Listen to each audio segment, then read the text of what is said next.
నమస్తే, welcome to mega debate. YS కుటుంబంలో ఆస్తుల వివాదం ఇప్పుడు ఆంధ్రప్రదేశ్ రాజకీయాల్లో ప్రకంపనలు సృష్టిస్తోంది.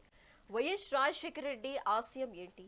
ఆయన వారసత్వం అంటే కేవలం రాజకీయం మాత్రమేనా, లేక ఆస్తుల పంపిణీలోనూ ఆయనకంటూ ఒక స్పష్టత ఉందా? ఆ ఆస్తులు షర్మిలవే, ఆమెకు దక్కాల్సిందే అంటూ విజయమ్మ రాసిన లేఖ ఇప్పుడు పెను తుఫాను రేపుతోంది. మేనల్లుడు మేనకోడలకు అన్యాయం జరగకూడదని వైఎస్ఆర్ ఉద్దేశమని ఆమె స్పష్టం చేశారు. మరి సొంత తల్లి చెల్లిని జగన్ ఎందుకు దూరం పెడుతున్నారు? ఆస్తుల పంపకాల్లో అసలు చిక్కు ఎక్కడ ఉంది? రాజకీయ విమర్శల వెనుక దాగున్న అసలు నిజాలేంటి? విజయమ్మ రాసినట్లుగా చెబుతున్న లేఖ, షర్మిల వాదనలు, జగన్ వైపు నుంచి వస్తున్న కౌంటర్లు ఏంటి? ఇవన్నిటి గురించి క్లియర్గా మనతో పాటు వివరించడానికి జూమ్ లైవ్లో అందుబాటులో ఉన్నారు వైసీపీ నాయకులు బోట్ల రామారావు గారు, అలాగే టీడీపీ నాయకురాలు నళిని దేవి గారు, అలాగే రాజకీయ విశ్లేషకులు కోటేశ్వరరావు గారు. నమస్తే అండి. సార్ కోటేశ్వరరావు గారు, చెప్పండి. Welcome to mega 9 TV. ఒకప్పుడు ఉమ్మడి ఆంధ్రప్రదేశ్ ప్రజలందరికీ ఆదర్శంగా నిలిచిన వైఎస్ఆర్ ఫ్యామిలీ ఇప్పుడు ఆస్తుల పంపకాల విషయంలో కోర్టుల చుట్టూ తిరుగుతోంది. అసలు ఈ ఎపిసోడ్ని ఎలా చూడాలి? అసలు ఎవరిది తప్పు అంటారు? ఆస్తుల పంపకాలు అనేటువంటివి ఆయా కుటుంబాలకు చెందినటువంటి ప్రైవేట్ వ్యవహారం తప్ప పబ్లిక్ వ్యవహారం కాదు. ఏ కుటుంబంలో అయినా వివాదాలు వచ్చినప్పుడు అనివార్యంగా న్యాయస్థానాలని ఆశ్రయించడం అనేటువంటిది అన్ని చోట్ల జరుగుతున్నదే. ఇప్పుడు వైఎస్ రాజశేఖర రెడ్డి గారి కుటుంబం కూడా అదే. ఎందుకు అంటే ఆయన బతికి ఉండగా ఎలాంటి తన ఆస్తులు, తన కుటుంబ ఆస్తుల గురించి ఎలాంటి విల్లు రాయలేదు. ప్రమాదంలో ఆయన ఆకస్మిక మరణంతో తలెత్తినటువంటి సమస్య ఇప్పుడు పెద్ద వివాదంగా మారింది.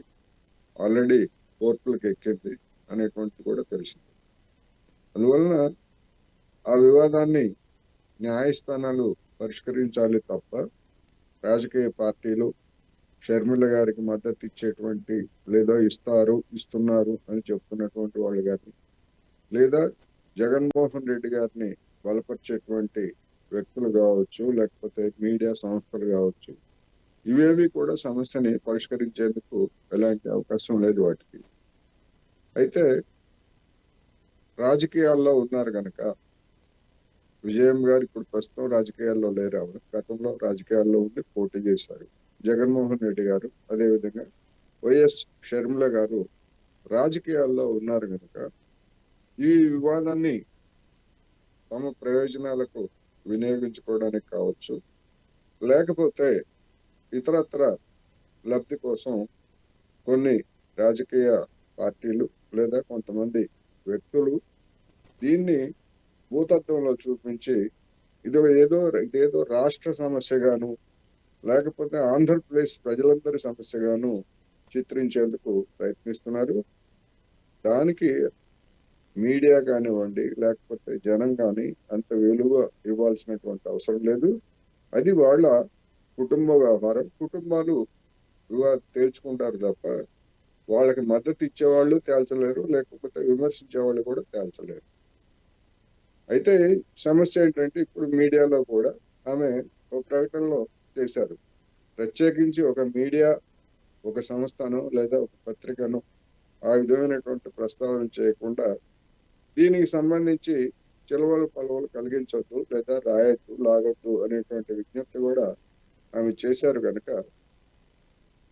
అయినప్పటికీ ఆ చేసినటువంటి విజ్ఞప్తి మీదనే ఇప్పుడు మీడియాలో చర్చలు అనేటువంటివి సాగుతున్నాయి. సరే, మీడియాని మనం తప్పుపట్టడం కాదు, కానీ ఎవరి ప్రయోజనాలు మీడియాకి ఉన్నాయి, రాజకీయ ప్రయోజనాలు రాజకీయాలకి ఉన్నాయి అనేది మాత్రం స్పష్టంగా చెప్పదలుచుకున్నాం. అందువల్ల దీనిలో ఒక సైడ్స్ తీసుకోవడం అనేటువంటిది, దానికి అనుగుణంగా మాట్లాడటం అనేటువంటిది అవాంఛనీయం. చట్టం తన పని తాను చేసుకుపోతుంది. విల్లు రాయకుండా చనిపోయినటువంటి కుటుంబ పెద్దలు అనేక మంది ఉన్నారు. వాళ్ళందరికీ సంబంధించినటువంటి వారసులు ఎవరైతే ఉన్నారో వాళ్ళకి ఏ విధంగా ఆస్తుల పంపకాలు చేయాలనేటువంటిది చట్టం నిర్దేశించింది. అయితే ఇక్కడ ఈ ఆస్తుల ఈ ఆస్తులలో వివాదాస్పదమైనటువంటి ఆస్తులు కొన్ని ఉన్నాయి. వాటిని ఈడీ అటాచ్ చేసింది. అదేవిధంగా ఈ ఆస్తుల్లో కొన్నిటిని అక్రమంగా సంపాదించారు వైఎస్ హయాంలోనే అనేటువంటి ఆరోపణలు కూడా ఉన్నాయి. వాటి మీద కేసులు ఎదుర్కొంటున్నాయి. అందువలన మరి చట్టాలు, న్యాయాలు, ఆ ఈడీ కావచ్చు, లేకపోతే సిబిఐ కావచ్చు, లేదా ఐటీ శాఖ కావచ్చు, వీటన్నింటినీ ఎట్లా పరిష్కరిస్తుంది అనేటువంటిది అది మూడో పక్షం. కుటుంబంలో ఉన్నటువంటి రెండు పక్షాలతో పాటు అది మూడో పక్షంగా ఉంది కనుక సహజంగానే రాష్ట్రంలో ఆసక్తి కలిగిస్తూ ఉంది కనుక దీన్ని న్యాయస్థానాలకు వదిలేయాలి తప్ప మనం తీర్పులు చెప్పేవాళ్ళుగానో లేకపోతే మద్దతుదారులుగానో ఉండకూడదు అనేది నా అభిప్రాయం. మనతో పాటు జూమ్ లైవ్ లో అందుబాటులో ఉన్నారు టీడీపీ నాయకురాలు నళినీదేవి గారు. నళినీదేవి గారు నమస్తే అండి, వెల్కమ్ టు మెగా 9 టీవీ. నమస్తే అండి. వైఎస్ఆర్ కుటుంబంలో ఈ వివాదాన్ని ఎలా చూస్తారు? శశిరాజ్ గారు, మీకు ముందు నమస్తే అండి. అలాగే వైఎస్ రాజశేఖర రెడ్డి గారి కుటుంబంలో ప్రస్తుతం ఒక చీలిక అనేది పూర్తిగా వచ్చింది అనేది మనకి స్పష్టంగా అర్థమవుతుందండి. అయితే కుటుంబ వ్యవహారాలు అనేవి కుటుంబానికి పరిమితం కావాలి. దాన్ని ఒక పబ్లిక్ వ్యవహారంగా లేకపోతే పొలిటికల్ వ్యవహారంగా దాన్ని తీసుకురావడం కానీ, లేకపోతే ఏదో డస్టింగ్ ద డర్టీ లెలిన్ ఆన్ ద రోడ్ అంటారు. అంటే మన తెలుగులో మనం కొంచెం నాటుగా చెప్పుకోవాలంటే రోడ్డున పడ్డం అని. అయితే ఈ ఆస్తి వ్యవహారాలు లేకపోతే కుటుంబ వ్యవహారాలు తీసుకొచ్చి రోడ్డును పడడం అనేది కొంచెం మనకి మాట్లాడడానికి కూడా ఇబ్బందికరమైన విషయం. ఒక మూడో వ్యక్తి దీని గురించి లోతుగా మాట్లాడడానికి మూడో వ్యక్తికి ఎవరికి కూడా ఆస్కారం ఉండదండి. అయితే కుటుంబ వ్యక్తులు మాట్లాడాలి, లేకపోతే చట్టం మాట్లాడాలి. ఇంతవరకే తప్ప మూడో వ్యక్తికి మాట్లాడడానికి ఇందులో ఆస్కారం లేదు. కానీ మనం దీన్ని పొలిటికల్ ఎజెండాగా ముందుకు తీసుకొచ్చారు కాబట్టి దీన్ని తప్పకుండా మనం డిస్కస్ చేసుకోవాల్సిన అవసరం ఎంతైనా ఉంది. అయితే ఈ కుటుంబంలో మనం కొంచెం వెనక్కి వెళ్ళినట్టయితే, అంటే మనం కొంచెం పాస్ట్కి వెళ్తే, కుటుంబంలో డబ్బులు లేనప్పుడు అందరూ చాలా కలిసిమెలిసి చాలా బాగున్నారు. ఇది మనం 2004 ఎలక్షన్స్ రాజశేఖర్ రెడ్డి గారు నిజంగా ఆ రోజు ఆయన మొత్తం అప్పటి వరకు చేసిన రాజకీయంలో అప్స్ అండ్ డౌన్స్ ఆఫ్ పాలిటిక్స్లో ఆయన పూర్తిగా అన్నీ కోల్పోయి 2004 ఎలక్షన్స్కి ఆయన ఇల్లు కూడా తాకట్టు పెట్టుకున్నారు అనే విషయం అప్పుడు ప్రస్తావనకు వచ్చిందండి. అలాంటి ఒక 2000 ఎలక్షన్స్లో అలాంటి ఒక పరిస్థితిలో గెలిచిన రాజశేఖర్ రెడ్డి గారు ఆ తర్వాత అప్పటి వరకు చూసిన పరిస్థితులు కావచ్చు, what ever it might B, కానీ ఆ తర్వాత కొంత బాగా సంపాదించుకోవడం అనేది జరిగింది. అప్పటికి జగన్ రెడ్డి గారు కొంచెం ఆయన వయసుకు వచ్చారు, ఆయన చేతికి వచ్చారు కాబట్టి ఆయన బెంగళూరులో ఉండి ఎక్కువ ఆయన బిజినెస్ వ్యవహారాలు కానీ అవి కానీ అన్నీ చూడడం జరిగింది. అయితే దాన్ని మనం ఇప్పుడు రాజశేఖర్ రెడ్డి గారు అనే ఒక పర్సన్ లేనప్పుడు, ఒక తండ్రి లేనప్పుడు జగన్ రెడ్డి గారు ఏ రకంగా ఆస్తులు సంపాదించగలరు అనేది ఒక పాయింట్ అక్కడ. రాజశేఖర్ రెడ్డి గారు ఆ రోజు ముఖ్యమంత్రిగా ఉన్నారు కాబట్టి ఆయన పరంగా జగన్ రెడ్డి గారు కొంత వ్యాపారాలు చేశారు, ఆయన సంపాదించుకున్నారు అనేది మనం తీయలేని వాస్తవం. అయితే 2004 తర్వాతే, ఎలక్షన్స్ తర్వాతే ఆయన కొద్దిగా సంపాదన ఈ కుటుంబానికి కలిగింది అనేది విషయం వాస్తవం. మనం ఫ్యాక్ట్స్లోకి వెళ్తే ఇది వాస్తవం అండి. అయితే ఇప్పుడు షర్మిల గారు ఏదైతే ఇప్పుడు సరస్వతి సిమెంట్స్ కానీ షర్మిల గారు చెప్తుంది, ఇప్పుడు ఈ ఆస్తి వివాదాలు దాదాపుగా 2-3 సంవత్సరాల నుంచి జరుగుతున్నాయండి. అయితే దీని మీద ఏదైనా క్లారిఫికేషన్స్ ఇవ్వాలంటే కేవలం జగన్మోహన్ రెడ్డి గారు మాత్రమే ఇవ్వాలి. అయితే ఆవిడ ఆస్తుల్ని వాళ్ళ వార్తా పేపర్లు వాళ్ళకున్న ఒక మీడియా సంస్థ ద్వారా, సాక్షి ద్వారా బయటకు తీసుకురావడం అనేది ఎంతవరకు సబబు? ఇది నిజంగా ఒక కుటుంబంలో ఏ వ్యక్తి కూడా ఇంకొక వ్యక్తి కోసం చెయ్యకూడని విషయం. అయితే దీన్ని తేటతెల్లంగా మేమిది అని చెప్పుకోవడానికి ఆయన చేశారు, ఓకే. కానీ ఏ అన్నా కూడా ఏ కూతురికి ఏ చెల్లికి కూడా చేయకూడని విషయం అండి. ఇప్పుడు జగన్ రెడ్డి గారు ఆస్తులు ఏమున్నాయని షర్మిల గారు అదే విధంగా పేపర్లో వేస్తే ఆయనకి ఎట్లా ఉంటుంది? That is not right precedence that should be created to anyone. అయితే అది జరిగింది. దానికి దరిమిల మరి మరి షర్మిల గారికి ఒక వార్తా సంస్థ లేదు, ఒక మీడియా సంస్థ లేదు, అట్లాగే విజయం గారికి లేదు. మరి వాళ్ళు మాత్రం ఏం చేస్తారు, వాళ్ళు విజయం గారు ఒక ఎఫిడవిట్ తీసుకొచ్చారు. అయితే అది చాలా లీగల్గా ఒక నోటరీ ద్వారా స్టాంప్ వేయించి మరి ఆ ఎఫిడవిట్ని బయట తీసుకొచ్చారు.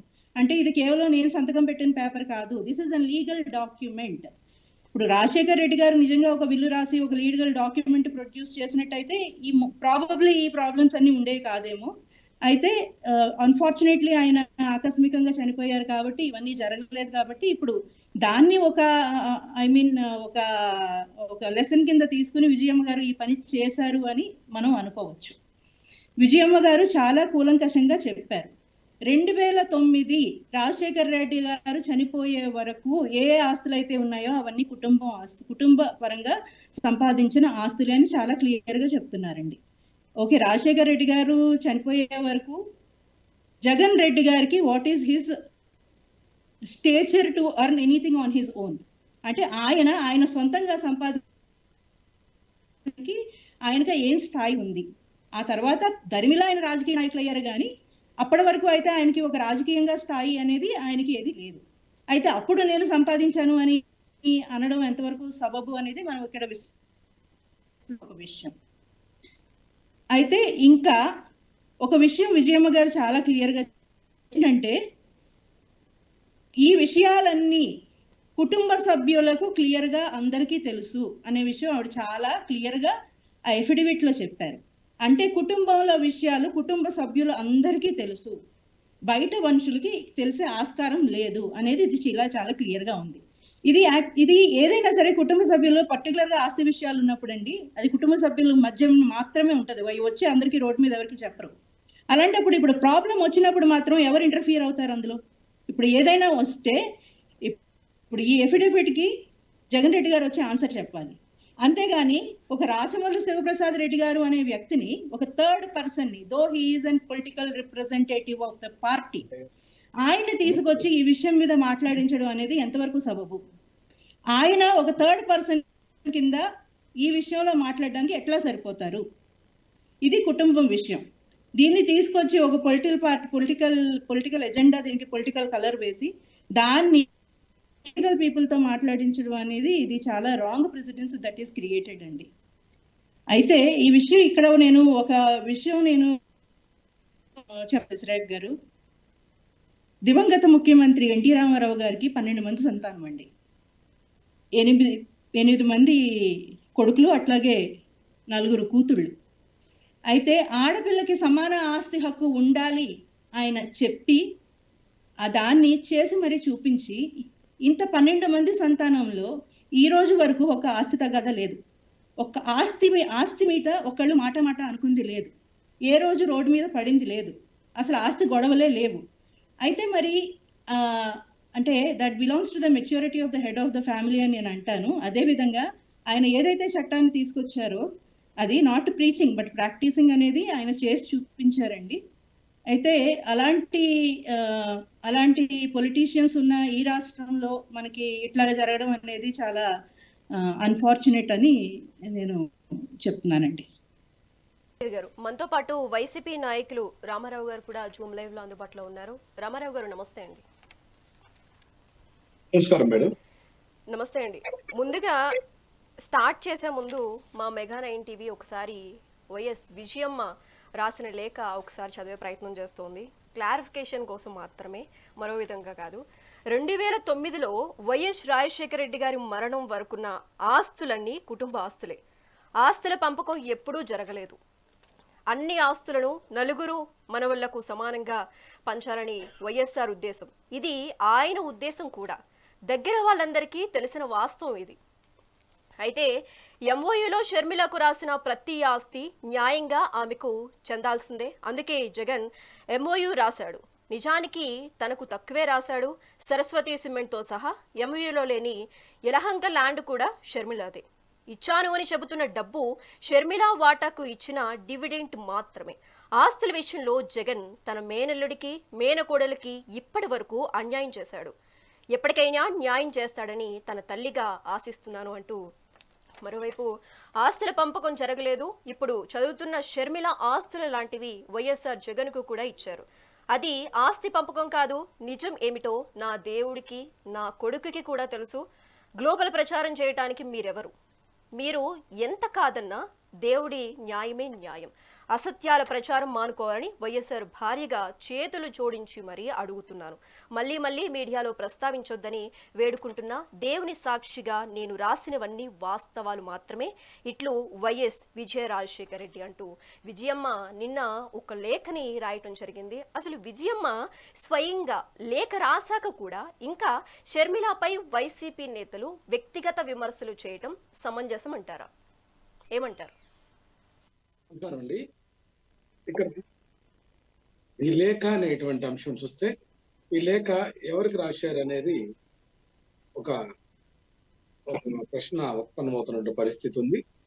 ఎక్కడా కూడా స్టాంప్ పేపర్ మీద లేఖ రాసి లేకపోతే ఒక లీగల్ గా వాడేటటువంటి నోటరీ సిస్టమ్ ని అప్లై చేయటం అనేది ఇదంతా కూడా ఒక కొత్త విధానంగా కనిపిస్తా ఉన్నటువంటి పరిస్థితి ఉంది. మరి ఈ లేఖ ఎట్లా విడుదలైంది అనేటువంటిది కొన్ని సందేహాలు ఉన్నాయి. మరి విజయమ్మ గారే కనుక ఈ లేఖ రాసుంటే ఆవిడ మరి మీడియాకు విడుదల చేశారా లేకపోతే ఎవరికి ఇచ్చారు అనేటువంటి ఇవన్నీ కూడా ఆ వైపు నుంచి చాలా ప్రశ్నలు తలెత్తున్నటువంటి దానికి సమాధానం అయితే లేదండి. ఇక్కడ లేఖలో మీరే చదివారు, 4 మనుమలు అన్నారు. ఒక మనమడు 3 మనవరాళ్ళు అనేటువంటి అంశం కూడా ఏదైతే షర్మిల గారికి ఒక అబ్బాయి ఒక అమ్మాయి అయితే ఇక్కడ జగన్ గారికి ఇద్దరు అమ్మాయిలు అనేటువంటి అంశం అందరికి తెలిసినటువంటి అంశం. ఇట్లా చాలా పొరపాట్లు తప్పులు కూడా ఉన్నటువంటి అంశంలో ఎక్కడా కూడా స్పష్టత లేనటువంటి అంశం ఉంది. ఈ లేఖ మరి ఒత్తిడితోటి ఏదైనా వచ్చిందా లేకపోతే అసలు రాలేదా లేకపోతే ఏంటనేది స్పష్టత చేయాల్సినటువంటి బాధ్యత విజయమ్మ గారికి షర్మిల గారికి ఉన్నది. అసలు ఈ లేఖ యొక్క అంశము అవన్నీ కూడా ఇంకా తెలియాల్సినటువంటి అంశం ఉంది. ఏదైనా సరే ఆస్తుల పంపకం అనేటువంటి అంశం వచ్చేటప్పటికి ప్రతి కుటుంబంలో కూడా చేసుకునేటటువంటి అంశం ఇదేం కొత్త ఏం కాదు. ఎక్కడ కూడా ప్రతి కుటుంబంలో ఉండేటటువంటి అంశమే కాబట్టి అది దాంట్లో కొంతమంది మూడో కంటికి తెలియకుండా చేసుకునేటువంటి విధానం ఉంటుంది. ఇక్కడ షర్మిల గారి అంశం వచ్చేటప్పటికి ఇది రాజకీయ కోణంలో జరుగుతున్నటువంటి అంశం కూడా మనం చూస్తాం. ఆమె యొక్క అంశాలు చూస్తా ఉంటే ఆమె చెప్పినటువంటి మాటలు ఏవి కూడా ఆమె నిలబడినటువంటి దాఖలాలు లేవు. గతంలో చూసాం మనం. ఇదైతే తెలంగాణలో వైఎస్ఆర్ తెలంగాణ పార్టీ స్థాపించినప్పుడు కూడా నేను ఇక్కడ తెలంగాణకి కోడలుగా ఉన్నాను, నా యొక్క రాజకీయమైన నా బతుకైనా నా జీవితమైన తెలంగాణతోటి ముడిపడి ఉంది, నేను ఏదైనా సరే తెలంగాణకే పరిమితమని ఆయన చేసినటువంటి వ్యాఖ్యలు ఒకటి డీవియేషన్ అయ్యి ఆ పార్టీని ఆ కార్యకర్తలన్నింటిని కూడా కార్యకర్తలందరినీ కూడా నమ్మినటువంటి వ్యక్తులందరినీ కూడా వదిలేసి ఇక్కడికి ఆంధ్రప్రదేశ్కి ఎందుకు డంపారో రాజకీయాలకు తెలియదు హడావిడిగా పిసిసి అధ్యక్షురాలుగా నియామకం అవడం, ఆ ఎన్నికలకు ముందు చాలా ఆరోపణలు చేస్తున్నటువంటి అంశం కూడా అందరూ కూడా విస్మయం కలిగించినటువంటి అంశం ఉంది. ఎవరు ఊహించినటువంటి రీతిలో ఆ రోజు జరిగినటువంటి పరిణామాలు మనం చూసాం. అదే కోవలో మనం చూస్తామంటే ఇది రాజకీయ ప్రేరేపితమైనటువంటి చర్య లేకుంటే నిజంగానే వాళ్ళ యొక్క ఆస్తులకు సంబంధించి ఉంటే వాళ్ళ కుటుంబ సభ్యులు ఉన్నారు, వాళ్ళకి మధ్యవర్తులు ఉన్నారు, చేసుకోవచ్చు. ఇది రాజకీయ కోణంలో జరుగుతున్నటువంటి అంశంగా కూడా భావించాల్సి వస్తున్నటువంటి పరిస్థితులు తలెత్తాయి. అట్లాగే చూసాం మనం ఈ యొక్క షర్మిల గారు కానీ అట్లాగే సునీత గారు కానీ ఎన్నికలకు ముందు చాలా అంశాలు ప్రచారం చేశారు. తర్వాత ఎందుకు కాముగా ఉన్నారో తెలియదు. తర్వాత మరలా పులివెందుల జడ్పీటీసీ ఉప ఎన్నిక ముందు మళ్ళీ ప్రత్యక్షమయ్యి సునీత గారు మాట్లాడేటువంటి అంశం ఉంది. మరలా ఈ మధ్యనే మాట్లాడారు. మరి స్థానిక సంస్థలు ఎన్నికలు సమీపిస్తున్నటువంటి పరిస్థితుల్లోనా లేకపోతే ఇక్కడ ప్రభుత్వంలో ఉన్నటువంటి వ్యక్తులు డైవర్షన్ పాలిటిక్స్ కి ఒక తెరదీసేటటువంటి అంశంలో ఇది ఒక పార్ట్ ఏంటనేది మనకి ముందు తెలిసేటటువంటి పరిస్థితులు ఉన్నాయి తప్ప ఇప్పటికిప్పుడే మనం ఇది ఫలానాని మాట్లాడేటటువంటి అంశంగా తీసుకుంటే మనం పొరపాటు పడతామనేటువంటి విధానంగా కూడా కనిపిస్తుంది. ఈ లెటర్లో ఒక మాట విజయమ్మ క్లియర్గా మాట్లాడారు. అది ఆస్తి పంపకం కాదు, నిజం ఏమిటో నా దేవుడికి నా కొడుక్కి బాగా తెలుసు అని. ఒక తల్లి ఒక కొడుకుకి లేఖ రాస్తే మరి కొడుకు ఇప్పటి వరకు ఎందుకు స్పందించలేదు? ఇక్కడ ఒకటి మేడం, కొడుకుకు రాసినట్లుగా ఎక్కడ లేదు మేడం. అది రాజకీయ లేఖ, లేకపోతే తన ఆలోచన విధానాన్ని ఏమైనా చెప్తున్నాడా, లేకపోతే అఫిడవిట్ ఏంటనేది అక్కడ ఆమె స్పష్టత పరచలేదు. అసలు ఆమె రాసిందా లేకపోతే ఎవరన్నా రాశారు అనేటువంటి అనుమానాలు కూడా ఉన్నాయి. ఇక్కడ ఇది క్లారిఫై చేయాల్సినటువంటి అంశం విజయమ్మ గారి మీదే ఫస్ట్ ఉంది. ఈ లేఖ బయటకు ఎందుకు వచ్చింది అనే దాని మీద కూడా షర్మిల గారు కూడా దాని మీద మాట్లాడాల్సింది. వాళ్ళిద్దరూ స్పందించకుండా ఆ లేఖకు వ్యాలిడిటీ ఎక్కడ ఉంటుంది మేడం? నేనే రాశానని ఆమె చెప్పాలి, లేకపోతే నేను మా తల్లి రాశారు అని షర్మిల గారైనా చెప్పాలి. వాళ్ళిద్దరు ఎక్కడా కూడా వ్యాఖ్యానించలేదు. ఇది మనం గమనించాల్సినటువంటి అంశం. మొట్టమొదటిగా ఆ లేఖ అఫిడవిట్ చేసేది ఏంటి? అసలు ఒక లేఖ ప్రెస్ నోటా అది, లేకుంటే పబ్లిక్ నోటా, లేకుంటే ఏంటి అసలు అది? ఆ లేఖకి అర్థం ఏంటి, అంతరార్థం ఏంటి? ఏదైతే లీగల్ ప్రొసీజర్ లో వాడేటటువంటి అంశం, ఏదైతే ఒక బ్యాంకులకో లేకపోతే ప్రభుత్వ సంస్థలకో అఫిడవిట్ గాను లేకపోతే నోటరీ చేయించి మనం సమర్పించేటటువంటి ఆ యొక్క విధానంలో ఈ యొక్క మొట్టమొదటిసారిగా మనం చూస్తున్నాం. ఇటువంటి విధానం గతంలో ఎప్పుడు కనిపించాలి. ఒకవేళ ఎవరన్నా చేశారా, ఆమె చేశారా ఏంటి అనేది స్పష్టత లేకుండా మనం ఎలా మాట్లాడగలం మేడం దాని గురించి? రామారావు గారు, మీరు స్పష్టత లేదు అన్నారు, ప్రెస్ నోట్ అన్నారు. ఆవిడేమో క్లియర్గా లెటర్లో మెన్షన్ చేయడం జరిగింది. మళ్ళీ మళ్ళీ మీడియాలో ప్రస్తావించొద్దు అని క్లియర్గా మెన్షన్ చేసింది. అవును మేడం, ఆ లెటర్ ఆమె విడుదల చేశారా చెప్పండి? ఎట్లా వచ్చింది అసలు? అది ఎవరికి వచ్చింది? ఎవరు రిలీజ్ చేశారు? ఇవన్నీ కూడా ప్రశ్నలు ఉన్నాయి. ఈ ప్రశ్నలన్నిటికీ కూడా సమాధానాలు లేవు. ఖచ్చితంగా ఆమె మీడియాకి నేను లేఖ విడుదల చేస్తున్నట్లుగా, లేకుంటే ఈ మాదిరి నేను చేస్తున్నట్లుగా ఒక ఫోటో ద్వారా కానీ, లేకుంటే ఒక ప్రెస్ లో కానీ, మీట్ ది ప్రెస్ కానీ, ప్రెస్ మీట్ కానీ ఏదో ఒకటి ఉండాలి కదా. అటువంటి సందర్భం ఏమీ లేనటువంటి పరిస్థితితోటి అనుమానాలు తలెత్తున్నాయి. కోటేశ్వరరావు గారు, రామారావు గారు వెర్షన్ చెప్పారు. అసలు లేఖ వాస్తవం కాదు అన్నట్టు చెప్తున్నారు. ప్రెస్ నోటా లేకపోతే ఏంటా, లేకపోతే ఆవిడే పంపించిందా అన్న బిగ్ క్వశ్చన్ మార్క్ లో ఉన్నారు. రామారావు గారు కూడా అదే చెప్తున్నారు. మరి మీరేం చెప్తారు? మీ వెర్షన్ ఏంటి? విజయమ్మ లేఖ ఎంతవరకు మలుపు తిరుగుతుంది అంటారు? అసలు ఆవిడ రాయలేదు, వాస్తవం లేదు అని అంటున్నారు. దాంట్లో ఆవిడ రాయలేదు, వాస్తవం కాదు అన్నప్పుడు వైసీపీ నాయకులు పట్టించుకోవాల్సినటువంటి అవసరం లేదు. లేదా వైసీపీ నాయకుల నాయకత్వంలో నడుస్తున్నటువంటి మీడియాలో ఆస్తుల గొడవ, దానికి సంబంధించినటువంటి చర్చ జరపాల్సినటువంటి అవసరమే లేదు. ఆమె ఆ లేఖకు పైన, లేఖ అంటారా లేకపోతే ఏమంటారు అనే దానికి వచ్చేసరికి ఒక వివరణ, క్లారిఫికేషన్ అని దానికి పైన పెట్టారు. క్లారిఫికేషన్ అంటే మీడియాలో లేదా సోషల్ మీడియాలో జరుగుతున్నటువంటి ప్రచారానికి అనేటువంటి ఉద్దేశంతో పెట్టారు. అయితే రామారావు గారు అన్నట్టు ఆ లేఖను లేదా ఆ వివరణను డ్రాఫ్ట్ చేసేటువంటి వాళ్ళకి మామూలు మీడియాకి ఇవ్వాలా లేకపోతే సోషల్ మీడియాకి ఇవ్వాలా, ఎట్లా ఇవ్వాలి అనేటువంటిది ఒక స్పష్టత ఉన్నటువంటి వాళ్ళు డ్రాఫ్ట్ చేసినటువంటిది అయితే కాదు. అందువలన ఆ సాంకేతికమైనటువంటి అంశాలను పక్కన పెట్టేటైతే ఆమె లేవనెత్తినటువంటి అంశాలకు సంబంధించి జగన్మోహన్ రెడ్డి గారు అయినా సరే ఈ లేఖ వాస్తవమైనది కాదు, కల్పితమైనది, ఆ లేఖలో ఉన్నటువంటి అంశాల గురించి మరి ఆయన ఎందుకని స్పందించలేదు అనేటువంటి ప్రశ్న కూడా ఈ చర్చ తర్వాత తలెత్తింది.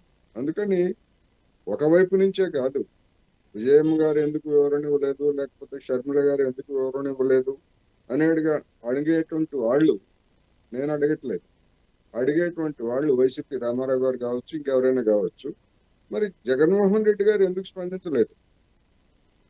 అది ముఖ్యం కదా. ఎందుకంటే మొత్తం టార్గెట్ అంతా ఆయన మీద పెట్టున్నారు. ఆరోపణలు కావచ్చు, వాస్తవాలు కావచ్చు, ఆయనకు సంబంధించినటువంటి అంశాలు ఉన్నాయి. ఒకవేళ అది వాస్తవం కాకపోతే మరి మీడియాలో జరుగుతున్నటువంటి నిన్నటి నుంచి డిస్కషన్స్ అన్ని జరుగుతున్నాయి. మరి అయినా కానీ జగన్మోహన్ రెడ్డి గారు ఎందుకు స్పందించట్లేదు అనేటువంటి పెద్ద ప్రశ్న.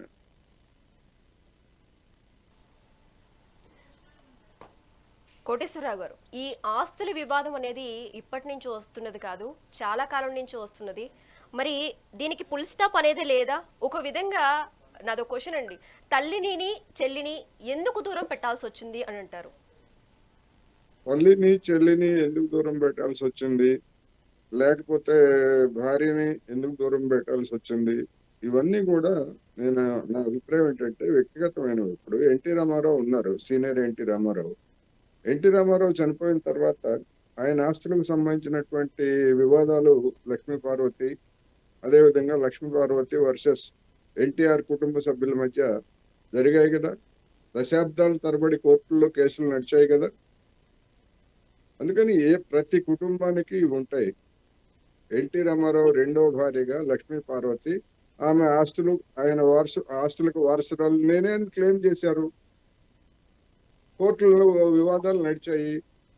మరి అప్పుడు ఇంత వివాదం ఏమి నడవలేదుగా. ఈ విధంగా సైడ్స్ తీసుకొని ఎన్టీ రామారావు కుటుంబ సభ్యుల తరఫున కొంతమంది, లేకపోతే లక్ష్మీ పార్వతి తరఫున కొంతమంది ఏమి చర్చల్లో, టీవీల్లో చర్చలు ఏమి పెట్టలేదు.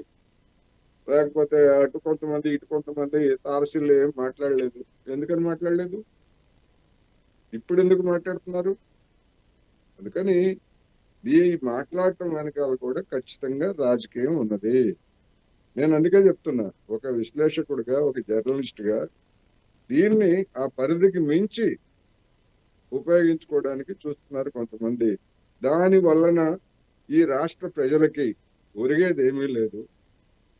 ఒరిగేదేమీ లేకపోగా న్యూసెన్స్, మీడియాలో న్యూసెన్స్ క్రియేట్ చేస్తున్నారు. చట్టపరంగా ఇప్పుడు ఎన్టీ రామారావు లక్ష్మీ పార్వతి ఎన్టీ రామారావు కుమార్తెల మధ్య జరిగినటువంటి వివాదం చిన్నదేం కాదు. కోర్టులకు ఎక్కారు వాళ్ళు. చివరికి కోర్టులో ఏం తీర్పు చెప్పారో ఆ తీర్పులు చెప్పాయి. ఇప్పుడు కూడా తల్లి చెల్లి లేకపోతే ఇటువంటివన్నీ కూడా మనం మాట్లాడాల్సినటువంటి అవసరం లేదు. రాజకీయాలన్న తర్వాత తల్లి ఉంది, చెల్లె ఉంది, భార్యాభర్తలే ఉంది. అనేక కుటుంబాలు భార్యాభర్తలు రెండుగా విడిపోయి భార్య ఒక పార్టీలో భర్త ఒక పార్టీలో ఉండి ప్రత్యర్థులుగా పనిచేసినటువంటి ఉదంతాలు భారతదేశంలో చాలా ఉన్నాయి. అందుకని కుటుంబ సంబంధాలు వేరు, బంధుత్వాలు వేరు, ఆస్తులు వేరు. రాజకీయాలకు వచ్చేసరికి ఆ విధమైనటువంటిది ఏమీ ఉండదు అనేటువంటిది మనకు తెలుస్తూ ఉంది. తెలంగాణలో మరి కవిత సోదరుడు, కవిత గారి తండ్రి, కవిత గారి బావ, మరి ఈ కథ ఏంటి? అందుకని దేనికి అదే చూడాలి అనేది నా అభిప్రాయం. నళినీదేవి గారు చెప్పండి. ఈ ఇష్యూ పాలిటిక్స్ డైవర్షన్ అని అనుకోవచ్చు అంటారా? మేడం, షర్మిల్ గారు ఏదైనా మాట్లాడితే అది తెలుగుదేశం పార్టీ ఇచ్చిన స్క్రిప్ట్ అంటారండి. ఇప్పుడు విజయమ్మ గారు ఆవిడంతటికి ఆవిడ ఒక క్లారిఫికేషన్ కానీ, దాన్ని ఒక మన క్లారిఫికేషన్ అంటామా, ప్రెస్ నోట్ అంటామా, ఎఫిడవిట్ అంటామా, లేకపోతే పబ్లిక్ నోటీస్ అంటామా, whatever it might be, Vijayamma గారు ఆవిడంతటికి ఆవిడ ఇచ్చిన దాంట్లో కూడా ఇప్పుడు రాజకీయాన్ని వెతుకుతున్నారు. ఇప్పుడు ఒక ఇష్యూ బయటకు వచ్చినప్పుడు ఆవిడిచ్చిన క్లారిఫికేషన్ ఒకవేళ ఇంత సమయంలో ఆల్రెడీ 24 hours దగ్గరగా అవుతూ వచ్చింది. ఇంత సమయంలో ఒకవేళ అది నిజంగా ఫేక్ అయితే, అది ఆవిడ ఎవరైనా ప్రెషర్ మీద రాసినట్టయితే ఈ పార్టీకి నిజానిజాలు బయటకు వచ్చేస్తాయండి. ఇంతసేపు ఉండవు. It will not take a lot of time. అయితే విజయమ్మ గారు దీన్ని ఖండించలేదు, షర్మిల గారు దీన్ని ఖండించలేదు, జగన్ రెడ్డి గారు అసలే ఖండించలేదు. పైగా ఒక పార్టీ పర్సన్తో మాట్లాడించారు. కాబట్టి this is not a fake letter, this is a pretty much legality ఉన్న డాక్యుమెంట్ అండి. అది ఎక్కడ రిలీజ్ చేశారు, ఏం రిలీజ్ చేశారు అనేది వాళ్ళు చెప్పవలసిన విషయము. But however it has come out and this is a legal document. అంతవరకు ఇట్ ఈస్ ఫ్యాక్ట్. అయితే దీనికి మళ్ళీ విజయమ్మ గారు కూడా ఏదైనా ప్రెషర్లోకి వచ్చారా, ఇంకో పార్టీ ప్రెషర్లోకి వచ్చారా, అలా వచ్చారా, ఇలా వచ్చారా? షర్మిల గారు మాట్లాడితే దానికి పొలిటికల్ రంగు పురుముతారు. విజయమ్మ గారు ఇప్పుడు మాట్లాడినా దానికి కూడా అగైన్ ద సేమ్ అదే మళ్ళీ చేస్తున్నారండి. కాబట్టి ఉన్నదాన్ని ఉన్నట్టు మనం చూసి దీని మీద ఎక్కడ కూడా వేరే పార్టీ వాళ్ళు ఎవరు కూడా కల్పించుకోవట్లేదు, ఎవరు మాట్లాడట్లేదు. మనం as as affiliated to some political parties మనం దీన్ని డిస్కస్ చేసుకుంటున్నాం, కానీ అఫీషియల్గా ఎవరు ఏ స్పోక్స్ పర్సన్ కూడా మాట్లాడలేదండి ఎక్సెప్ట్ వైఎస్ఆర్సీపీ. కాబట్టి దీనికి పొలిటికల్ రంగు తెలుగుదేశం పార్టీ పునుగుతీ అనేది అసత్య ప్రచారం అండి. దీనికి తెలుగుదేశం పార్టీ ఇది ఒక ఫ్యామిలీ డిస్ప్యూట్. ఈ డిస్ప్యూట్లో మన లిమిట్స్ దాటకుండా అందరం కూడా అది వాళ్ళ కుటుంబ సభ్యుల వరకు మనం వదిలేస్తే చాలా బాగుంటుంది. అయితే ఇది మొదలవ్వకుండా ఉండాల్సింది అసలు. నేనేం చెప్తానంటే అక్కడ ఉన్నది ఒక ఒక ఒక ఇద్దరు బిడ్డలు. విజయమ్మ గారికి ఏ తల్లికైనా కూడా ఇద్దరు బిడ్డలు సమానం అండి. కొడుకైనా కూతురైనా రెండు కళ్ళలాగానే భావిస్తుంది ఆవిడ. అయితే ఆవిడ బ్యాక్గ్రౌండ్లో ఏమి జరిగి ఎంత బాధపడి ఇట్లాంటి ఒక నిర్ణయం తీసుకున్నారు అంటే ఒక సైడ్ తీసుకోవాలనే నిర్ణయం తీసుకున్నారు. అయితే మొదటి నుంచి కూడా షర్మిల గారి మీద కొంత అసత్య ప్రచారాలు కానీ లేకపోతే కొంత కొంత ఇమ్మోరల్ యాక్ట్ ఇది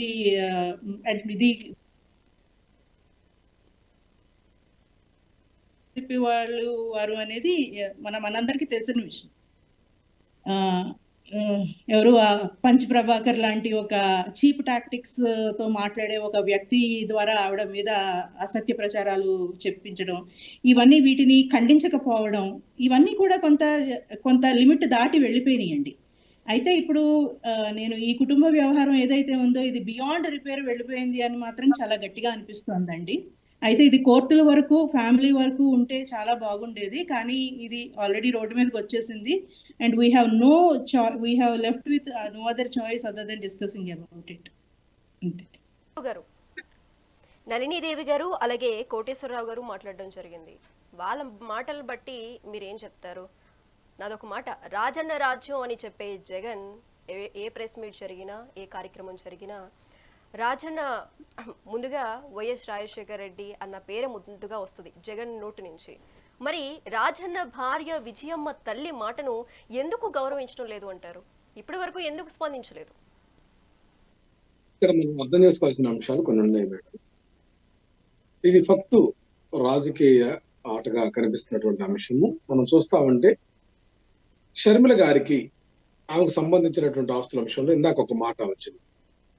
ఆయన ఇచ్చినటువంటి 236 కోట్ల రూపాయల ఆ వైట్ అనేటువంటి మనీ, అది డివిడెండ్ అనేటువంటిది మాట్లాడుతున్నారు. డివిడెండ్ అయితే ఖచ్చితంగా అది లీగాలిటీ ఉంటుంది. అట్లాగే నళినీదేవి గారు ఒక పొరపాటుగా చెప్తా ఉన్నారు, ఇది పక్కా లీగల్ డాక్యుమెంట్ అని చెప్తా ఉన్నారు. ఏదైతే షర్మిల గారు రాసినటువంటి లేఖ, షర్మిల గారు కాదు విజయమ్మ గారు రాసినటువంటి లేఖ అని చెప్తున్నటువంటి లేఖ, అది ఎట్లా లీగాలిటీ దాని ముందు ఆమె అర్థం చేసుకోవాలి.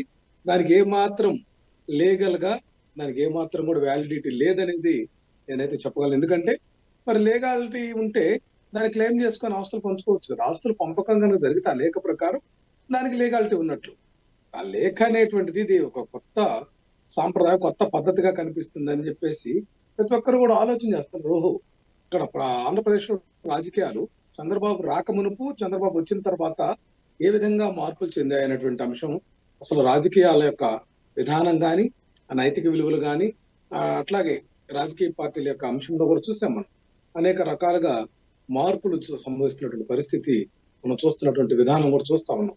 గతంలో ఉన్నటువంటి రాజకీయాలు ఇప్పుడు ఉన్నటువంటి రాజకీయాలకి పూర్తిగా వైరుధ్యం ఉంది. ఎందుకంటే మనం చూస్తామంటే తెలుగుదేశం పార్టీలో ఉన్నటువంటి వ్యక్తులు ఆల్ ఆఫ్ సడన్ బీజేపీలో ఉంటారు, లేకపోతే జనసేనలో ఉంటారు, అవసరమైతే ఇంకొక పార్టీలో కూడా ఇతర రాష్ట్రాల్లో కూడా ఉన్నటువంటి పరిస్థితులు మనం చూసాం. ఇటువంటి రాజకీయాలు మన ఆంధ్రప్రదేశ్ లో ఉన్నాయి. ఉదాహరణకు తీసుకుంటే చంద్రబాబు నాయుడుకి అత్యంత ముఖ్యమైనటువంటి సుజనా చౌదరి గారు కానీ, అట్లాగే సీఎం రమేష్ గారు కానీ, అట్లా చూసుకుంటే టీజీ వెంకటేష్ వాళ్ళ కుమారుడేమో ఇక్కడ ఉంటాడు భరత్, తెలుగుదేశం పార్టీ, ఆయనేమో బీజేపీలో యాక్టివ్గా ఉంటారు. ఇట్లాంటి దుష్ట సంప్రదాయాలన్నీ కూడా వచ్చినటువంటి పరిస్థితుల్లో ఈ లేఖ గురించి మనం అంతగా మాట్లాడుకోవటం అనేది అది పెద్ద విశేషం కూడా కాదు. రాజకీయాలు మనం చూస్తా ఉన్నాం. పెద్దలు కోటేశ్వరరావు గారు కూడా చెప్పారు, రాజకీయాల్లో తల్లి లేదు, చెల్లి లేదు, సోదరుడు లేదు, తండ్రి లేడు, కొడుకు లేడు అనేటువంటి అంశం మనం ఎన్నో ఎపిసోడ్లు చూస్తా ఉన్నాం. ఇది ఎన్టీఆర్ గారి కుటుంబం గురించి కూడా ఉదాహరించినటువంటి పరిస్థితి ఉంది అక్కడ.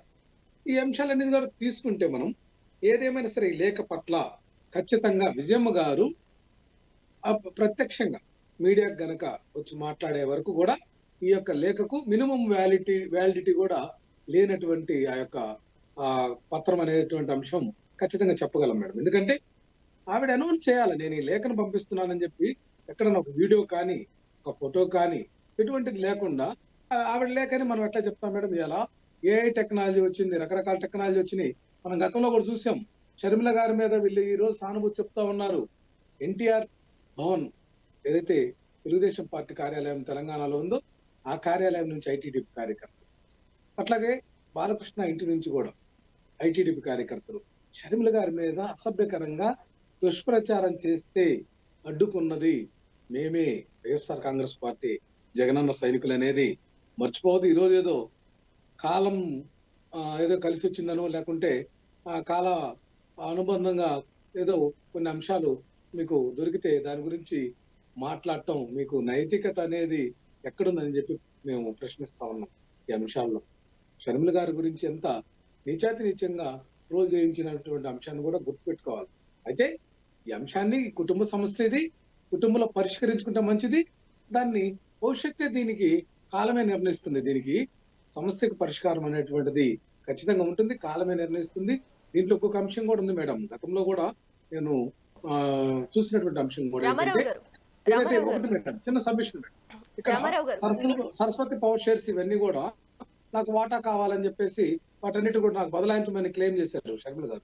వాస్తవంగా ఈడీ అటాచ్మెంట్ లో ఉన్నటువంటి ప్రాపర్టీస్ కనుక వాటిని కనుక భాగించుకుంటే ఏదైతే తీసేసుకుంటే ఖచ్చితంగా జగన్మోహన్ రెడ్డి గారి యొక్క బెయిల్ క్యాన్సిల్ అయ్యేటటువంటి పరిస్థితి ఉన్నప్పుడే ఎన్సిఎల్టీలో ఏదైతే నేషనల్ కంపెనీస్ లా ట్రిబ్యునల్ లో కూడా వివాదాలు నడుస్తున్నటువంటి పరిస్థితి ఉంది. ఇవన్నీ కూడా అందరికీ తెలుసు, ప్రజలకు అందరికీ తెలుసు, రాజశేఖర రెడ్డి గారి కుటుంబ సభ్యులకు తెలుసు, వైఎస్ఆర్ కుటుంబ సభ్యులకు తెలుసు, షర్మిల గారికి తెలుసు, ఆ జగన్మోహన్ రెడ్డి గారికి తెలుసు, విజయమ్మ గారికి తెలుసు. అట్లాగే ప్రజలకు కూడా తెలిసినటువంటి అంశాలు ఇవన్నీ కూడా ఎవరిని మభ్య పెట్టాల్సినటువంటి అంశం లేదు. ఏదంటే ఏది పడితే అది జగన్మోహన్ రెడ్డి గారు వచ్చి మీడియాకు మాట్లాడేటువంటి పరిస్థితి, ఆస్తుల యొక్క ముఖ్యంగా ఆస్తుల గురించి మాట్లాడాల్సినటువంటి ఆవశ్యకత లేనటువంటి అంశం. ఎందుకంటే చాలా కేసుల్లో ఈ ఈడీ అటాచ్మెంట్ ఆస్తులు ఉన్నటువంటి పరిస్థితుల్లో ఏది తేట తెల్లంగా క్లారిటీగా ఇంకా డివైడ్ కాకున్నటువంటి పరిస్థితులు ఉన్నాయి. వీటన్నిటిని కూడా కాలమే సమాధానం చెప్తుంది, కాలమే నిర్ణయిస్తుందని ఖచ్చితంగా చెప్తున్నాను. రావు గారు, ఇందాక మనతో పాటు కోటేశ్వరరావు గారు మాట్లాడుతూ ఒక మాట అన్నారు. మీరు ఇప్పుడు కూడా అన్నారు ఏఐ టెక్నాలజీ వచ్చింది, అలాగే ఈ లెటర్కి అనేది విజయమ్మ రాసిన లెటర్కి అనేది అసలు వాల్యూనే లేదు అని అన్నారు. కోటేశ్వరరావు గారు ఇందా అన్న మాట, ఒకవేళ విజయమ్మ లెటర్ న్యాయం కాదు, అలాగే ఆ లెటర్ ఫేక్ అనుకుంటే గనక మాజీ సీఎం జగన్ మరి స్పందించాలి, లేదా చెల్లైనా స్పందించాలి. మరి అన్నా చెల్లెళ్ళు ఎందుకు స్పందించలేదు అని అడిగారు. మరి మీరేమంటారు? నేను అంటది కూడా అదే క్లియర్ గా, మా నాయకుడు జగన్మోహన్ రెడ్డి గారు స్పందించడానికి చాలా కారణాలు ఉన్నాయి. కారణం చెప్పాను నేను, ఆస్తులకు సంబంధించి ఆయన ఎదమిద్దంగా ఏమి తేల్చి చెప్పలేనటువంటి పరిస్థితుల్లో ఆయన పరిస్థితి ఉన్నటువంటి మాట అందరికి తెలిసింది. స్పందించాల్సింది విజయమ్మ గారు, షర్మిల గారు అని నేను చెప్తా ఉన్నా. వాళ్ళు స్పందిస్తే దానికి కౌంటర్ గాను లేకపోతే దానికి వివరణ గాను స్పందించాల్సినటువంటి బాధ్యత ఉండొచ్చు. కానీ అసలు ఆ పరిస్థితి లేనప్పుడు జగన్మోహన్ రెడ్డి గారు స్పందించాల్సినటువంటి అంశం ఎక్కడ ఉత్పన్నం అవుతుంది మేడం? అది కరెక్ట్ కాదు కదా. అదే మేడం నేను చెప్తున్నాను. ఓవరాల్ గా ఇష్యూ వల్ల చెప్పండి నళినీదేవి గారు, ఈ ఓవరాల్ గా ఈ ఇష్యూ వల్ల ప్రజల అభిప్రాయం ఏ దిశగా మారే అవకాశం ఉంది అంటారు? ప్రజల అభిప్రాయం అది కొంచెం మనం దూరాలోచన చెయ్యాలండి. అయితే ప్రస్తుతానికి ఈ విషయాలన్నీ తేటతెల్లం అయ్యే వరకు విజయమ్మ గారు, జగన్మోహన్ రెడ్డి గారు, షర్మిల గారు ఆల్రెడీ ఇంకా ఇంతకన్నా శత్రువులు నాకు లేరు, ఇంకా ఇంతకన్నా శత్రువులు ఇలాంటి అన్నుంటే శత్రువులు అక్కర్లేదు అని ఆవిడ క్లారిఫై చేసేసారు. అయితే ఇక్కడ చాలా ముఖ్యంగా ఈ మొత్తం విషయాన్ని మనం అంటే కొలిక్కి ఒక కొలిక్కి లేకపోతే ఒక దీనికి రావాలనంటే జగన్మోహన్ రెడ్డి గారి స్టేట్మెంట్ చాలా ముఖ్యమండి ఇక్కడ. అయితే సాక్షి పేపర్లో ఆయన షర్మిల గారి గురించి ఆస్తుల వివరాలు ఆయన ప్రచురించారు కాబట్టి విజయమ్మ గారికి ఈ అఫిడవిట్ ఇవ్వాల్సింది, లేకపోతే ఈ క్లారిఫికేషన్ ఇవ్వాల్సిన అవసరం వచ్చింది. లేకపోతే ఇది ఉండేది కదా, దాని దరిమిలా ఇది జరిగింది. కాబట్టి అది మొదలుపెట్టిన జగన్మోహన్ రెడ్డి గారే ఇప్పుడు దీన్ని మళ్ళీ ఒక కొలికి తీసుకురావాలి. షర్మిల గారు దీని మీద ఏమి స్టేట్మెంట్ ఇవ్వగలరు, లేకపోతే ఆవిడ ఇచ్చిన స్టేట్మెంట్ వ్యాలిడ్ అవుతుందని నేను అనుకోవట్లేదు. దీనికి మాత్రం ఒక కంక్లూజన్ ఇవ్వాలంటే, ఒక కంక్లూడింగ్ స్టేట్మెంట్ ఇవ్వాలంటే జగన్మోహన్ రెడ్డి గారు మాత్రమే ఇవ్వాలి. దాని మీద పబ్లిక్ ఒపీనియన్ అనేది ఆధారపడి ఉంటుంది మేడం. కోటేశ్వరరావు గారు, మీ వెర్షన్ ఏంటండి? ఈ ఎపిసోడ్ మొత్తం చూసుకున్నట్లయితే పెద్ద రాజకీయ లెక్కలున్నాయి అనుకోవచ్చా దీని వెనక? పెద్ద రాజకీయ లెక్కలు ఉన్నాయనేటువంటిది స్పష్టంగా ఉంది. అయితే దాంతో ఆయా రాజకీయ లెక్కలు వేసుకుంటున్నటువంటి వాళ్ళకి లేదా లెక్కలు ప్రక్రియ ప్రారంభించినటువంటి వాళ్ళకి ఎలాంటి ఉపయోగము జరగదు అనేది ఒకటి. రెండోది, ఈ క్లారిఫికేషన్ అనేటువంటి ఈ పత్రం అనేటువంటిది లీగల్ గా దానికి ఎలాంటి విలువ ఉండదు. ఎందుకంటే కోర్టులకు ఇవ్వాల్సి వచ్చినప్పుడు ఈ రూపంలో ఇస్తే దాన్ని కోర్టులు ఏమి స్వీకరించవు, దాన్ని పరిగణనలోకి కూడా తీసుకోవు. ఖచ్చితంగా ఆస్తులకు సంబంధించినటువంటి అంశాలు, వాటి యొక్క అఫిడవిట్లు కావచ్చు, లేకపోతే సాక్ష్యాలు కావచ్చు, అవి భిన్నమైనటువంటి ఫార్మాట్లో ఉంటాయి తప్ప ఇది కేవలం మీడియాలో, సోషల్ మీడియాలో, జగన్ గారి మీడియాలో కావచ్చు, లేకపోతే ఇతరత్ర మీడియాలో, సోషల్ మీడియాలో వస్తున్నటువంటి దాని మీద ఆమెకు నేను అనుకోవటం క్లారిఫికేషన్ ఎలా ఇవ్వాలో కూడా అవగాహన ఉన్నట్టుగా లేదు. అయినప్పటికీ నేను చెప్పినట్టుగా ఒక క్లారిఫికేషన్ పేరుతోటి చర్చ జరుగుతూ ఉంటే, ఇంత మీడియాలో లేకపోతే ఈ విధమైనటువంటి చర్చలు జరుగుతూ ఉంటే, మరి వైసీపీకి చెందినటువంటి అధికార పార్టీ ప్రతినిధులు ఇది మాకేం సంబంధం లేదు, మేము దీంట్లో పాల్గొనాల్సినటువంటి అవసరం లేదని చెప్పేసి పక్కకు తప్పుకోవాలి. కానీ అట్లా ఏం తప్పుకోవట్లేదు కదా. జగన్మోహన్ రెడ్డి గారి తరఫున వాళ్ళు అనధికార లాయర్లలాగా వాదిస్తున్నారు కదా. అందుకని దీని వెనకాల ఖచ్చితంగా రాజకీయాలు ఉన్నాయి, రాజకీయ ప్రయోజనాలు ఉన్నాయి. జగన్మోహన్ రెడ్డి గారు స్పందించాల్సినటువంటి బాధ్యత కూడా ఉంది అనేది నేను మరోసారి చెప్పదలుచుకున్నాను. నేను ఒక్క విషయం రామారావు గారికి మరియు కోటేశ్వరరావు గారికి ఒక విషయం చెప్పదలుచుకున్నానండి. శశికళ గారు, ఇందాక నేను ఏదైతే this is a legal document లేకపోతే లీగాలిటీ ఉన్న డాక్యుమెంట్ అని అన్నానో, దాన్ని it is not an legal document that can be produced in the court. నేను ఆ రకంగా చెప్పలేదు. కానీ ఆవిడ ఇవ్వాల్సిన క్లారిఫికేషన్ ఏదైతే ఉందో, ఆవిడకి ఏదైతే క్లారిఫికేషన్ ఇవ్వాలనుకుంటున్నారో అది ఒక పేపర్ మీద రాసి, she is not holding up office. ఒకవేళ ఆఫీస్ లెటర్ హెడ్ మీద పెట్టి ఆవిడ సంతకం పెట్టినా కూడా దట్ ఈస్ నాట్ వ్యాలిడ్ అంటారు, డెఫినెట్ గా అంటారు. ఇది ఆవిడ ముందే సంతకం పెట్టారు లెటర్ హెడ్ మీద లేకపోతే పేపర్ మీద, వీళ్ళు ఏం కావాలో వీళ్ళు రాసుకున్నారు అని చెప్పేసి అంటారు, అది కూడా అంటారు. సో దాన్ని ఆవిడ ఏదైతే చెప్పదలుచుకున్నారో దాన్ని ఒక నోటరీ పద్ధతి ద్వారా దాన్ని నోటిఫై చేశారు. కాబట్టి ఇది ఫేక్ డాక్యుమెంట్ కాదు, దీన్ని ఒక లీగల్ వేలో తీసుకొచ్చారు అని మాత్రమే చెప్పాను. కానీ ఇది లీగల్ డాక్యుమెంట్ అని నేను ఎక్కడ చెప్పలేదండి. Maybe I have used that word, but I don't mean that this is a document that can be produced in the court for the legalities. Let me clarify that.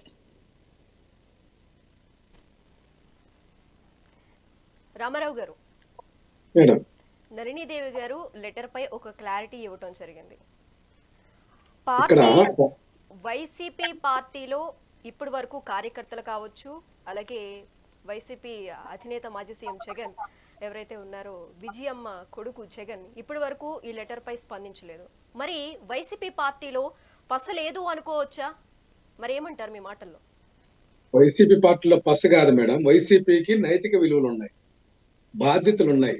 వీళ్ళ మాదిరిగా మేము ఎక్కడా కొన్ని అంశాల్లో దూరలేదు. లక్ష్మీ పార్వతి, ఎన్టీఆర్ ఫ్యామిలీ ఆస్తుల పంపకం ఎపిసోడ్ మేము దూరలేదే. అట్లాగే బాలకృష్ణ ఇంట్లో కాల్పులు జరిగితే ఆ రోజు ప్రభుత్వంలో ఉన్నది రాజశేఖర రెడ్డి గారు ముఖ్యమంత్రిగా ఉంటే ఆ విషయంలో ఎక్కడా కూడా కలుగు తీసుకుని రాజకీయాలు చేయలేదే. ఈ అంశాలన్నీ కూడా తెలుగుదేశం పార్టీకి, చంద్రబాబు నాయుడు గారికి దొక్కుతాయి రాజకీయాలు చేయాలంటే. రామారావు గారు, రాజశేఖర రెడ్డి గారి గురించి మాట్లాడుకోవట్లేదండి, జగన్మోహన్ రెడ్డి గారి గురించి మాట్లాడుకుంటున్నాము.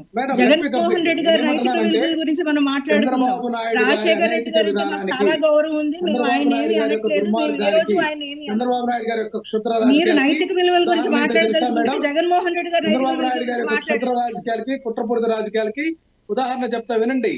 ఏదైతే సిద్ధార్థ లూథ్రా ఈ రోజు చంద్రబాబు నాయుడికి అత్యంత సన్నిహితమైనటువంటి అడ్వకేటే, వివేకానంద హత్య కేసు ఎపిసోడ్ లో ఉన్నటువంటి దస్తగిరికి ఆ అడ్వకేట్ గా పనిచేస్తున్నటువంటి పరిస్థితి. అట్లాగే సునీత గారికి కూడా ఆయనే అడ్వకేట్. ఇట్లా చంద్రబాబు నాయుడు గారు కుటుంబ విషయాల్లో రాజకీయాన్ని ప్రేరేపించి చొప్పించి తను లబ్ధి పొందాలనేటువంటి దానికి ఎంతకైనా ప్రయత్నిస్తాడు. న్యాయస్థానాల్లో కానీ న్యాయ విధానాల్లో కానీ తనకు అవకాశం ఉన్నంత వరకు కూడా తను ప్రయత్నం చేస్తాడు. విషయం ఎన్వి రమణ గారి మాటల్లో మనకు స్పష్టమైంది కదా మేడం. ఏదైతే ఎన్వి రమణ గారు గతంలో టీడీపీ కార్యకర్త నుంచి పనిచేసినటువంటి వ్యక్తి, తర్వాత అంచెలంచెలుగా ఎదిగి భారత సుప్రీంకోర్టు న్యాయమూర్తిగా పనిచేసినటువంటి వ్యక్తి యొక్క ఆంతరంగంలో నుంచి, మధ్యలో నుంచి మధ్య మాట్లాడినటువంటి మాటలు చూస్తుంటే వీళ్ళు వ్యవస్థలను మేనేజ్ చేశారు అనేటువంటి ఆలోచన విధానంగానే ఆ స్ఫురణకు రావట్లేదా మేడం? వీళ్ళు ఎంతకైనా తెగించడానికి, తాము అధికారం చేపట్టడానికి ఎన్ని మోసాల పూరితమైనటువంటి విధానాలైనా, ఎన్ని అబద్ధాలైనా, ఎన్ని దగాకోరు దివాలాకోరు రాజకీయాలకైనా సిద్ధపడేటటువంటి రాజకీయ నాయకులు, రాజకీయ పార్టీలతోటి మేము పోల్చుకోం. మాకు ఒక నిబద్ధత ఉంది వైఎస్ఆర్ కాంగ్రెస్ పార్టీ.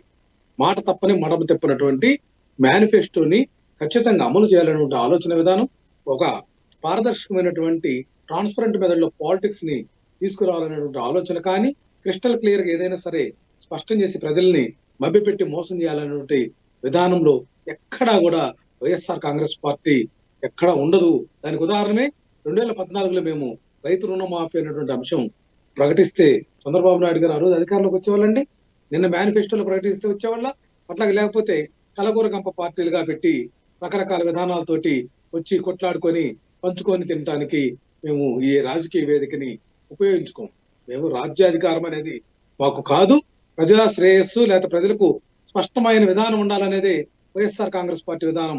వీళ్ళలాగా ఒక రోజు కాంగ్రెస్ పార్టీ తోటి పొత్తు పెట్టుకుంటారు, బీజేపీ తోటి పెట్టుకుంటారు, కమ్యూనిస్టులతో పెడతారు. రోజుకు ఒక విధానంతో రాజ్యాధికారం చేపట్టి దోచుకు తినడానికి, తమ యొక్క ఆస్తులు కాపాడుకోవటానికి, తన అనుయాయులు తన వర్గాలకు ఆస్తులను దోచిపెట్టడానికి, ప్రభుత్వ సంపదను, ప్రజల సంపదను దోచుకోవడానికి వైఎస్ఆర్ కాంగ్రెస్ పార్టీ ఏ రోజు ప్రయత్నించదని చెప్పేసి ఈ సందర్భంగా స్పష్టం చేస్తున్నారు. కోటేశ్వరరావు గారు, ముందుగా శశిరేఖ్ గారు, చెప్పండి. శశిరేఖ్ గారు ఒక నిమిషం, ఒక క్లారిటీ అండి. రాజశేఖర్ రెడ్డి గారు is not a politician, is a states man అండి. ఆయన రాజకీయాన్ని జగన్మోహన్ రెడ్డి గారి సభ రాజకీయాన్ని పోల్చడానికి మాటలు సరిపోవు.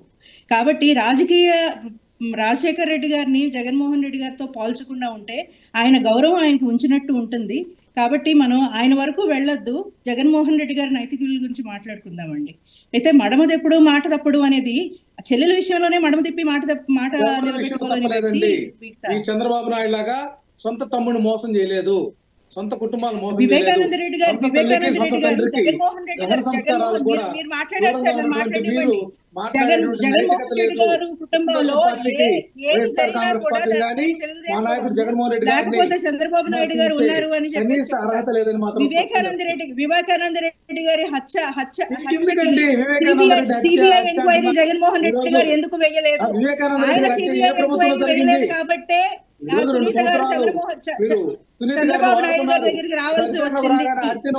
వెంటనే పరిష్కరిస్తే మీకు ఇంకో కంటెంట్ లేదు. ఒక టాపిక్ మీద మాట్లాడినప్పుడు ఆ టాపిక్ మీద మాట్లాడతారండి.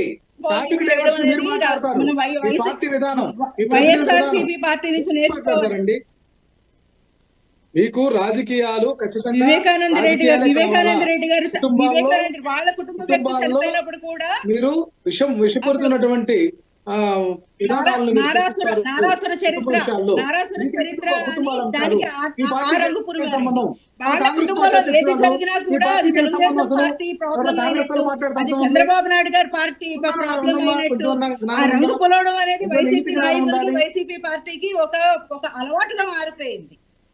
లేదు, ప్రతిదాన్ని తెలుగుదేశం పార్టీ రాజకీయానికి వినియోగించుకోవాలనేటువంటి తహతా కనిపిస్తుంది తప్పితే మీ మాటల్లో ఇంకొకటి ఏం లేదు. ఇక్కడ సందర్భం మరొకటి ఏం లేదు. మీకేమన్నా విజయం గారు ఏమన్నా మీకే చెప్పినట్టుగా ఉన్నారా? టైం అయిపోవచ్చింది, కంక్లూడ్ చేద్దాం. చివరి కోటేశ్వరరావు గారితో మాట్లాడదాం. కోటేశ్వరరావు గారు, చివరికి ఫ్యామిలీ సెటిల్మెంట్ డ్రామాగా మారుతుందంటారా? దీన్ని ఎలా చూడాలి? ఎట్లా మారుతుంది ఏమిటనేటువంటిది ఆల్రెడీ కోర్టుల్లో ఈ వివాదాలన్నీ ఉన్నాయి, ఆస్తులకు సంబంధించినటువంటి వివాదాలన్నీ ఉన్నాయి. అందువల్ల కోర్టులు ఏం తీర్పులు ఇస్తాయి, ఎవరి తరఫున ఏ విధమైనటువంటి న్యాయం ఉంది ఏమిటనేటువంటిది కోర్టులు తీర్పు ఇవ్వాలి తప్ప మనం కామెంట్ చేయడానికి, మనం తీర్పులు ఇవ్వడానికి ఇది తగినటువంటి వేదిక కాదు, అది తగినటువంటి కేసు కూడా కాదు. ఎందుకంటే వ్యక్తులు మనం చెప్పినంత మాత్రాన, ఇప్పుడు రామారావు గారు సమర్థించినంత మాత్రాను, లేదా నళినీదేవి గారు విమర్శించినంత మాత్రాను, లేదా నేను ఇంకో విధంగా చెప్పినంత మాత్రాన మన యొక్క మాటలు కూడా న్యాయస్థానాలని ఏ విధంగానూ ఇన్ఫ్లుయెన్స్ చేయలేవు. మనల్ని ఎవరు సాక్ష్యాలకు పిలవరు. అటు కానీ ఇటు కానీ. అందుకని ఊరికే చర్చకు వచ్చింది గనక ఇది దీనికి ఉన్నటువంటి లిమిట్స్ మాత్రమే నేను ప్రస్తావించాను. ఇవి న్యాయస్థానాల్లో తేలాల్సినటువంటి అంశాలు.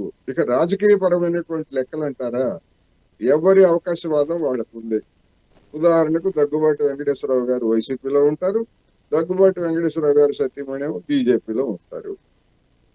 అంటే కేంద్రంలో ఉన్నటువంటి అధికారం ఏమో ఆమె సంపాదించాలి అధికారాన్ని, లేకపోతే ఇతరాన్ని. దగ్గుబాటి వెంకటేశ్వరరావు గారు రాష్ట్రంలో సంపాదించాలి.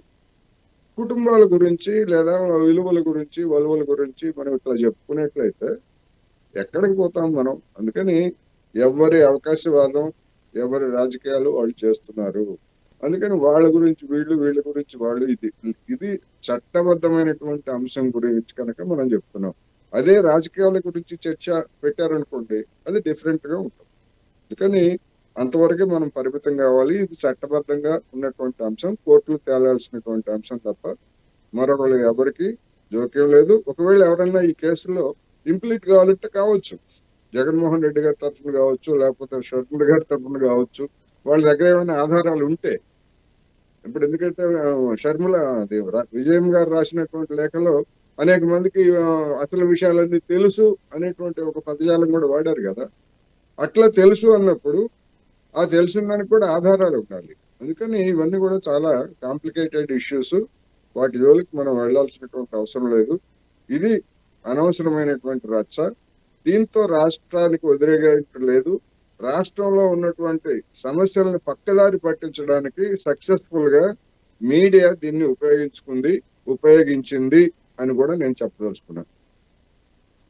టైం అయిపోవచ్చింది, కంక్లూడ్ చేద్దాం. ఈ డిబేట్లో పాల్గొన్న రామారావు గారికి, అలాగే నళినీదేవి గారికి, అలాగే రాజకీయ విశ్లేషకులు కోటేశ్వరరావు గారికి థ్యాంక్ యూ సో మచ్ అండి. ఓవరాల్గా చూసుకున్నట్లయితే వైసీపీ వెర్షన్ చూసుకున్నట్లయితే ఈ లెటర్కి, విజయమ్మ లెటర్కి అసలు వాల్యూనే లేదు. ఇప్పుడు ఏదైతే ఏఐ టెక్నాలజీ వచ్చిందో దాన్ని యూజ్ చేసి ఇలా మలుచుకున్నారు అని వైసీపీ వాదిస్తోంది. మరోవైపు వైసీపీ నాయకులు ఒకటే మాట మాట్లాడుతున్నారు, వైసీపీ పార్టీ ఎప్పుడూ కూడా మాట తప్పదు, మడమ తిప్పదు అని అంటున్నారు. మరోవైపు టీడీపీ చూసుకున్నట్లయితే టీడీపీ విజయమ్మ లెటర్లో వాస్తవం ఉంది, ఆవేదన ఉంది అని అంటున్నారు. మరి విజయమ్మ లేఖ ఎంతవరకు మలుపు తిరుగుతోంది, రాష్ట్ర రాజకీయాలపై ఎంతవరకు ప్రభావం చూపుతోంది చూడాలి. ఇది ఇవాల్టి mega 9 debate. Keep watching mega 9 TV.